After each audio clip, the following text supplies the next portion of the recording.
السلام عليكم ورحمة الله وبركاته. الحمد لله. بسم الله الرحمن الرحيم. இன்னைக்கு நம்ம அடுத்தபடியான தஜ்வீத் சட்டத்தை பார்க்குறோம். இந்த தஜ்வீத் உடைய சட்டத்தை பொறுத்த வரைக்கும் நம்ம நல்லா புரிந்து படிச்சா மட்டும்தான் குர்ஆனை தஜ்வீதா தர்த்தீபா ஓத முடியும். இன்னைக்கு நம்ம அது சம்பந்தமான சட்டங்கள்ல நெக்ஸ்ட் லெசனா பார்க்கக்கூடியது பாருங்க, ஷத்தா என்று அழைக்கக்கூடிய ஒரு சட்டம். இந்த ஷத்தா என்பதற்கு நம்ம என்ன செய்யலாம், 3 பெயர்களை கொண்டு அழைக்கலாம். ஷத்தா, தஷ்தீத், முஷத்தத். நோட்ல நோட் பண்ணிக்கோங்க இந்த 3 பேரையும். பட் நம்ம சொல்றது ஏதாவது ஒன்றை மட்டும் மைண்ட்ல வச்சு சொல்லிக்கணும். ஏன் இந்த 3 பேரும் நம்ம சொல்லி தெரிஞ்சுக்கணும் அப்படின்னா, இப்போ நம்ம இன்னொரு ஸ்டூடெண்ட் தஷ்தீதுன்னு கூட சொல்லலாம். ஸோ அப்போ நீங்கள் என்ன செய்யக்கூடாது, தஷ்தீதுனா என்ன அப்படின்னு என்ன செய்யக்கூடாது, யோசிக்க கூடாது. அப்படிங்கிறதுக்காக தான் உங்களுக்கு இருக்கக்கூடிய எல்லா டிஃப்ரெண்ட் பெயர்களையும் நம்ம சொல்லி கொடுக்குறோம், நோட்ஸ் எடுத்துக்க சொல்கிறோம். ஆனால் நம்ம யூஸ் பண்ணுறது ஏதாவது ஒன்று இருந்தால் போதும். இப்போ நம்ம இந்த ஸ்க்ரீனில் தெரியக்கூடிய லெட்டரையே பாருங்களேன், ஷத்தா அப்படின்னு நம்ம சொல்லிக்கிறோம். இது ஃபர்ஸ்ட் லெட்டராக எடுத்துக்கோங்க. செகண்ட் லெட்டரில் வரக்கூடியது என்ன, தஷ்தீத். 3வது லெட்டர்ல வரக்கூடியது என்ன, முஷத்தத். பட் எல்லா மெத்தடும் நம்ம சொல்றது ஒண்ணுதான். இப்ப பாருங்க, இந்த ஷத்தாவுடைய எஃபெக்ட் என்னவா இருக்கும் அப்படின்னா, இந்த உச்சரிக்கக்கூடிய விதத்தை நம்ம தெரிஞ்சுக்கணும். அப்பதான் நல்லா படிக்க முடியும். பாருங்க, இந்த ஷத்து எந்த எழுத்துக்கு மேல வந்தாலும் அதை முன்னாடி உள்ள எழுத்தோட சேர்த்து அழுத்தி உச்சரிக்கணும். ஓகேவா? இதுதான் இந்த ஷத்தாவுடைய சட்டமே. ஓகேவா? இதுவே நமக்கு 4 வகையா பிரியுது. இப்போ ஏதாவது ஒரு லெட்டர்ஸ் நம்ம கம்பேர் பண்ணி சொல்றோம் இல்லையா? இப்ப பாருங்க, அலிஃப்க்கு மேல கொடுத்திருப்பாங்க, தாவுக்கு மேல கொடுத்திருப்பாங்க, ஜீம்க்கு மேல கொடுத்திருப்பாங்க, ஃபாவுக்கு மேல கொடுத்திருப்பாங்க. இது போல எந்த லெட்டர்ஸ்க்கு மேல இந்த ஷத்தா வந்தாலும் முன்னாடி உள்ள எழுத்தோட சேர்த்து அழுத்தி ஓதுறோம். இதுதான் ஃபர்ஸ்ட் வகையுடைய சட்டம். ஆக மொத்தம் காமனா சொல்லணும்னாலே ஷத்து வந்தாலே முன்னாடி உள்ள எழுத்தோட சேர்த்து அழுத்தி ஓதிக்கணும், சிம்பிளா. ஓகேவா? இப்ப பாருங்க, இதுல நம்ம இன்னொன்னு தெரிஞ்சுக்கணும். இந்த லெட்டர்ஸ் உடைய சவுண்ட் எப்படி இருக்கும், டிஃப்ரெண்டா இருக்கும்.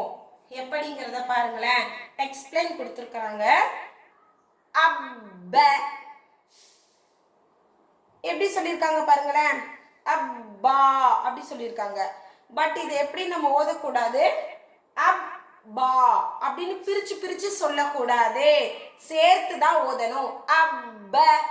ஓகே, அடுத்து ஹில்லி இப்படின்னு இருக்கா, நம்ம என்ன செய்யக்கூடாது, ஹில் லீ அப்படின்னு சொல்லி தனித்தனியா பிரிச்சு ஓத கூடாது. ஓகேவா? ஆனா நமக்கு இந்த சவுண்ட் மட்டும்தான் எப்படி இருக்கும்னா டிஃப்ரெண்டா இருக்கும். சரியா? பாருங்க, the whole of is read in one continuative. இதோடைய வார்த்தைகளை நம்ம கண்டினியூவா தான் சொல்லணும், வித் ஸ்ட்ரெஸ் ஆன் ஷத்தா. இதை நம்ம என்ன செய்யணும், கண்டினியூட்டா சொல்லிட்டே அழுத்தி ஓதணும்னு சொல்லியிருக்காங்க. ஓகேவா? இப்போ உதாரணத்துக்கு சொல்றோம்னா, அப்ப ஸ்டார்ட் பண்ணியிருக்காங்களா, நம்ம எப்படி ஓதக்கூடாது, அப் ப அப்படின்னு பிரிச்சு ஸ்டாப் பண்ணிடக்கூடாது. அப் ப, ஜப் ப, தப் ப இப்படின்னு சொல்லக்கூடாது.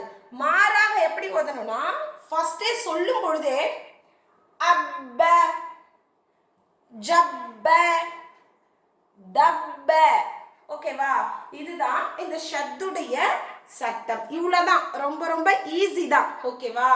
ஆனா இந்த 3 பெயர்கள் வருது இல்லையா, ஷத்தா, தஷ்தீத், முஷத்தத், இது மூன்றையுமே நம்ம என்ன செஞ்சுக்கணும், நோட்ஸ் எடுத்து வச்சுக்கணும், மைண்ட்லயும் வச்சுக்கணும். பட் நம்ம யூஸ் பண்றது ஒன்லி ஷத்தா மட்டும் இருந்தா என்னது போதும். இவ்வளவுதான் இந்த ஷத்துடைய முதல் வகை சட்டம். ஓகேவா? அடுத்தடுத்து உங்களுக்கு என்னெல்லாம் வரும் அப்படிங்கிறத ஆல்ரெடி நான் முன்னாடி கிளாஸ்லேயே சொல்லியிருக்கேன். ஓகேவா?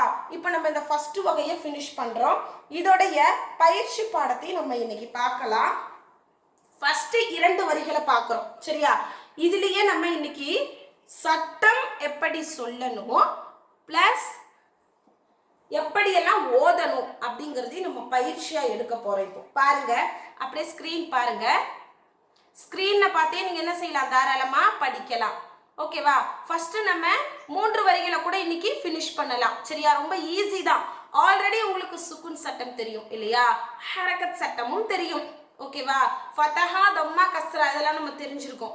ஸோ ஈஸியானது தான். இப்போ ஷத்து வச்சு நம்ம எப்படி படிக்கணும் அப்படிங்கிறத பார்ப்போம். ஃபர்ஸ்ட்லேருந்து சொல்லுங்க, கூடவே சொல்லுங்க. அலிஃப் பா ஜபர் அப், அசைச்சு சொல்றோம். ஏன் அப்படின்னா பாவுக்கு மேல சுக்குன் வந்திருக்கு. இது கல்கலாவுடைய 5 லெட்டர்ல 1. ஸோ முன்னாடி உள்ள எழுத்தோட சேர்த்து அசைத்து மட்டும் ஓதிக்கணும். அபு. அடுத்து இத ஷத்து பெற்ற எழுத்த நம்ம எப்படி எடுத்து கூட்டணும் அப்படிங்கிற மெத்தடை பாருங்க.